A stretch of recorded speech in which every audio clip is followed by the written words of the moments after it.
Ayan guys, nandito ako sa bahay ng aking mom.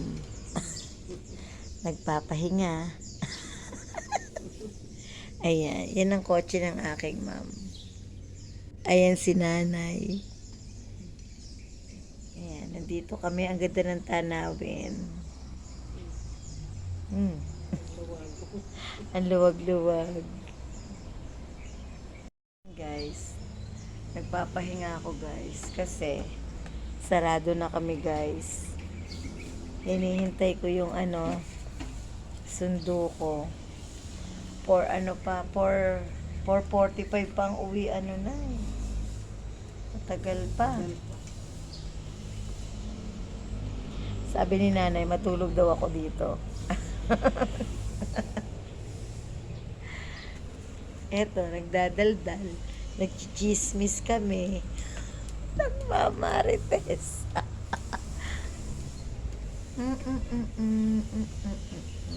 At ang aking mom at boss ay mga tulog sila dun sa kwarto. Dun sila natutulog. Habang kami dito ayan, nagre-rest. Gising na ang aking mga boss, mga ma'am.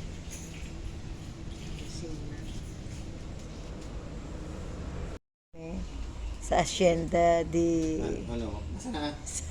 Wala pa? Ayan, gising. Wala pa hong sundo sa asyenda. Nandito, ini-imagine namin kami nasa asyenda eh. Wala pa rin straight, ma? Wala pa. Magpapor na. Alis kayo? Hindi ka. Na naman. May bigas pa. Wala na, ma.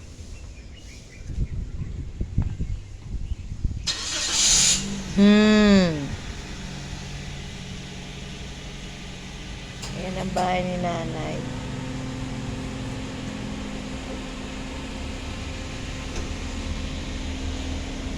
Kunyari nasa tayo? Chocolate Hills. Ayan si boss. Ayan ang bahay ng boss ko. Ayun. Asa na ba? Hindi kita eh. Ayun ang bahay ni boss. Ayan.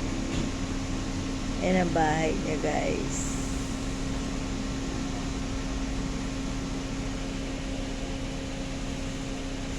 Abot kayo. Ayan ang bahay ng isa kong boss.